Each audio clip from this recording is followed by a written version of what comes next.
నమస్తే నేను Shalini welcome to special drive. రాజకీయాల్లో ఒక టర్మ్ అలాగే ఒక సంవత్సర కాలం కూడా కీలకమే.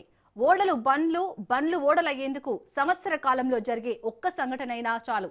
తీసుకునే నిర్ణయాలు చరిత్రను మలుపు తిప్పుతాయి. ఇయర్ ఎండింగ్ న్యూ ఇయర్ జోష్లో రివైండ్ 2025 అప్కమింగ్ 2026 గురించి పార్టీలో చర్చ జరుగుతుంది. 2025 సంవత్సరంలో ఏం సాధించాం, ఏం కోల్పోయాం, 2026లో కార్యాచరణ ఎలా రూపొందించుకోవాలి అనే చర్చ జరుగుతుంది. తెలంగాణలోని 3 ప్రధాన పార్టీలు 2025లో అనుకున్న లక్ష్యాలు సాధించుకున్నాయా? ప్రత్యర్థి పార్టీలపై పైచేయి సాధించాయా? పార్టీలు నాయకులు అనుకున్న పనులు సాధించారా?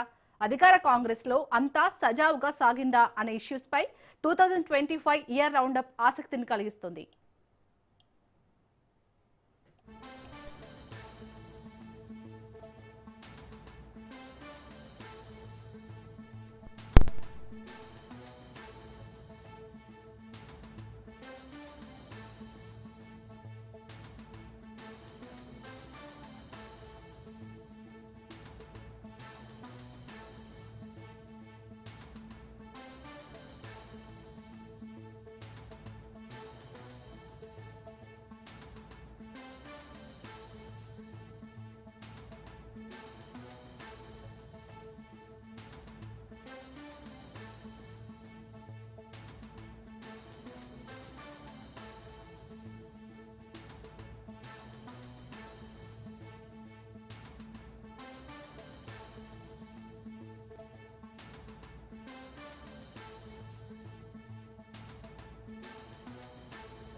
ఇక ఓవరాల్ గా ఇయర్ రౌండ్ అప్ 2025 గురించి పూర్తి డీటెయిల్స్ ని పూర్తి డిస్కషన్ మా ఇన్పుట్ ఎడిటర్ శ్రీకాంత్ అందిస్తారు. Srikanth, over to you.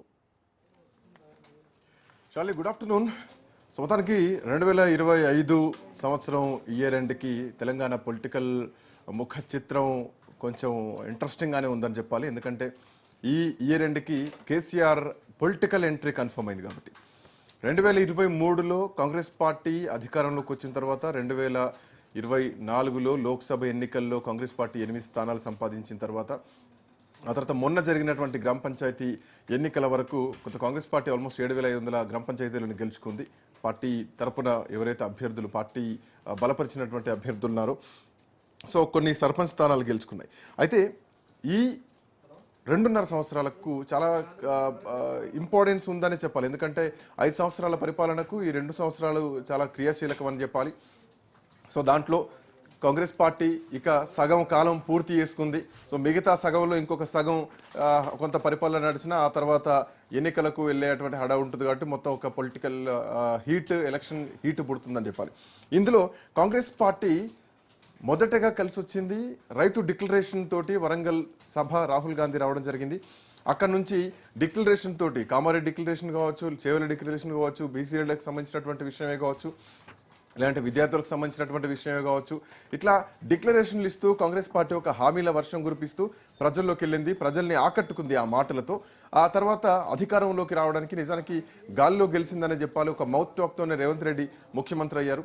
So పీసీసీగా ఉన్నప్పుడు చాలా బలంగా ఫైట్ చేసినటువంటి వ్యక్తి రేవంత్ రెడ్డి. సో పార్టీని అధికారంలో తీసుకురావడానికి కూడా అంతే కృషి చేశారు. అయితే పార్టీ అధికారంలోకి వచ్చిన తర్వాత కొన్ని అంశాలు మాత్రం కాంగ్రెస్ పార్టీని ఇబ్బంది పెట్టాయి. దాంట్లో మరీ ముఖ్యంగా కామారెడ్డి డిక్లరేషన్లో ఇచ్చినటువంటి బీసీ 42% రిజర్వేషన్ ఏదైతే ఉందో ఆ రిజర్వేషన్లను అమలు చేయలేకపోయారు. దానికి తోడు కేంద్రం నుంచి ఒప్పించుకోలేకపోయారు, కేంద్రం పెద్దల్ని కలవలేకపోయారు. కేవలం ఇది గవర్నర్ దగ్గరికి వెళ్ళడం, ఆ నుంచి మళ్ళీ రిటర్న్ రావడం, ఇది అసెంబ్లీలో దాన్ని కన్ఫర్మ్ ఓకే చేయించుకోవడం, తర్వాత గెజిట్ విడుదల చేయడం, జీవో తోటి ఎన్నికలకు వెళ్తామని చెప్పడం. సో అన్ని పోయిన తర్వాత మళ్ళీ 50% లోపే రిజర్వేషన్లతోటి కాంగ్రెస్ పార్టీ మళ్ళీ ఎన్నికలకు పోయింది సుప్రీంకోర్టు తీర్పు నేపథ్యంలో.